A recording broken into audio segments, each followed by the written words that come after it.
is the easiest way to put it. Well, there's an old saying that says, when you're in a hole, stop digging. But it seems like the leadership continues to look for the biggest shovel to continue to dig, making the Yeah. hole deeper. And it seems like there's no rational or sound thinking in the whole of Washington, because one would think if you continue to fail at a certain thing, and you continue to see bad ramifications of that, you would adjust your policy just a little bit. But it seems like Yeah. they have tunnel vision, whether it's domestic politics with Donald Trump, or whether it's trying to contain Russia or China or Iran or Venezuela. And what I want to pose to you is this: do they see what everybody else see, or are they just so inebriated on what America used to be, and and the policy, and the policy and the power that she used to Yeah. that she used Yeah. to No, I this is a spam call. I'm sorry. I was trying to that's all right. swipe that away. But yeah, those spam. Maybe it's the people in Washington D.C. mad at me or something. But Yeah, they're do mad they at truth tellers. They're mad at truth tellers, brother. do they sit down and do they think about um, what everybody is saying? Because it seems like they're ignoring not only rational and sound guidance from their own domestic public, but it seems like they are hell bent on pushing through their policies at the expense of the American public and the world at large, and are looking like they're ready to risk World War III to push their policies. Yeah, just on the phone before coming on your show with a buddy of mine, retired CIA officer. He was served overseas in the variety. He was a case officer and a senior manager with the CIA, and he's now retired, but continues to work with the U.S. military and scripting exercises, and still has access to intelligence.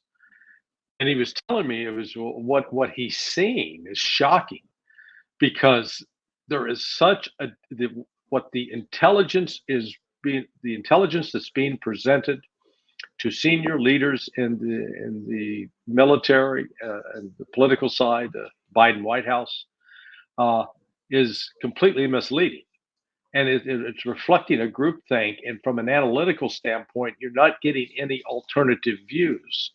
So everybody has decided that they're presenting the world as filled with candy canes and unicorns, and that the unicorns eat gold coins, and that this is true in reality, and that's literally sort of the message that's being presented. There's no stepping back to try to put all of this in any kind of strategic context. Number one, but number two, and let me just give you an example. The intelligence is reporting that the Russians are suffering massive casualties, massive, more so than the Ukrainians. Okay, except there's one problem with that. Ukrainian sources admit the Russians are firing between 6 and 10 times the number of artillery rounds that the Ukrainians are. So it's a 6-to-1 advantage. Let's put it in simpler terms. I'm going to give you 6 bullets to put into a gun. I'm going to go back 30 yards and I'm going to have 60 bullets. Who's got the best chance of hitting somebody, huh? Yeah, I'll put my money on me. So, how in the world can Ukraine be inflicting more casualties when Russia's firing far more artillery shells at them? And this is but one example. Instead of dealing with the reality, they keep on with the happy talk. So it is genuine deception. Now, I saw a fascinating History Channel video last night. Uh, it was about that little fellow, that corporal from Germany, who went on to cause a big problem in 1939, 1940, 41. And his girlfriend, mistress, Eva Braun had shot all these home movies, but they're all silent. Well, they've developed the technology now that you can actually read the lips and find out what they were saying. And they did an experiment where they filmed with the same camera somebody today, and they took down a transcript of what he was saying, but they did not give it to the operator of this technology. He had to figure it out himself, and lo and behold, it matched up exactly. So what you find out of this conversation, when this little corporal was talking, at one point, instead of the screaming and everything that he did in public, he was talking rationally and normally. And in private, he was at least admitting, yeah, man, those Soviets, they're really good. They're creating some real problems for us. He was saying the kind of stuff that he'd never say in public. So you got to hold out some hope that, not Biden. I mean, Biden doesn't even know where he is most of the time. But you have to hope that people like Blinken or Newland or Jake Sullivan in private are saying something sane, because what they're saying in public is totally insane. It's crazy. I I wouldn't put my faith in Blinken and Sullivan Yeah. and Newland, because it seems like they have a vendetta, uh, uh, a, an inherent vendetta for Russia, and they're willing to drive America into the ground to push their vendetta against Russia, and we see that in their policies. But what about the generals? I know the generals say things public, like you heard former General Patriots talking about bombing Russia, and we'll do this to Russia and all. But Yeah. behind closed doors, the reality should set into them that Russia has far more advanced weapons, like the hypersonic missiles that they have, the black hole submarines, the what is the avant-garde, the new strategic ballistic missile that can travel 10,000 kilometers or something, and then the underwater submersible that can ravage a coast. It seems like to me, with all the false bravado that is spoken publicly, behind closed doors, they should be talking about the ramifications of the policies, and then trying to implement something rational that can bring this thing to an end. But it seems like to me that they are continuing to poke the bear.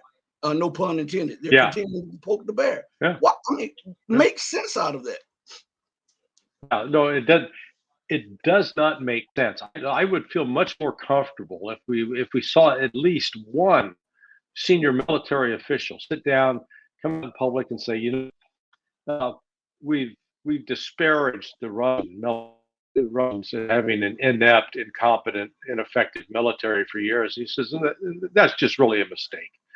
We shouldn't do that. We need to recognize that Russia has a modern army, that Vladimir Putin, under his leadership, took decisive steps going back to 2014 to really upgrade, modernize the army, getting it functioning like a modern army should. And one of the hallmarks of that is their logistics trail. They're able to supply their troops on the front line with a seemingly unlimited supply, for example, of artillery shells.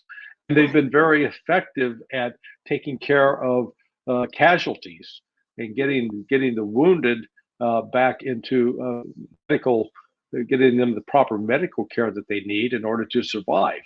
So let's see, we need to acknowledge that Russia also, as you correctly noted, has advanced hypersonic missiles that we, the United States, still can't deploy. We can't even field one that's operational and that works, whereas Russia's fielded three. And they've already demonstrated that some of these are nuclear bunker busters. That means it can hit a bunker designed to resist a nuclear blast and destroy it. The Russians demonstrated that last March, a year ago. So we got to admit, you're not hearing a single general, not a single one, say anything approaching that. Instead, they keep up with this nonsense about the Russia's filled with a bunch of conscripts and convicts, and their morale is low, their fighting skills terrible. It's just, why lie to yourself? You know, if you're fat and overweight and girls don't like you, then you need to look in the mirror and go, hey, I need to lose some weight, need to start working out, need to cut the carbs. All right. Stop it. Stop telling yourself that you look like Don Juan. So I just, and we're doing that, Rashid, we're doing that kind of lying to ourselves. That's what is so disturbing, that this is not just a fake propaganda campaign. These people genuinely believe this crap, and it's ridiculous. But isn't that a key recipe for the collapse of the American Republic and the American Empire, to be so delusional or so detached from reality and to continue to harp on your accomplishments 40 years ago and the power and the influence that you used to wield, and you're trying to impose that at a weaker stage of your existence on others, and not acknowledging the reality, the new reality, or the new paradigm that is taking Right. place and shaping a new world. Isn't that, Yeah. aren't those fissures in the dam of the empire that soon the water will start breaking through?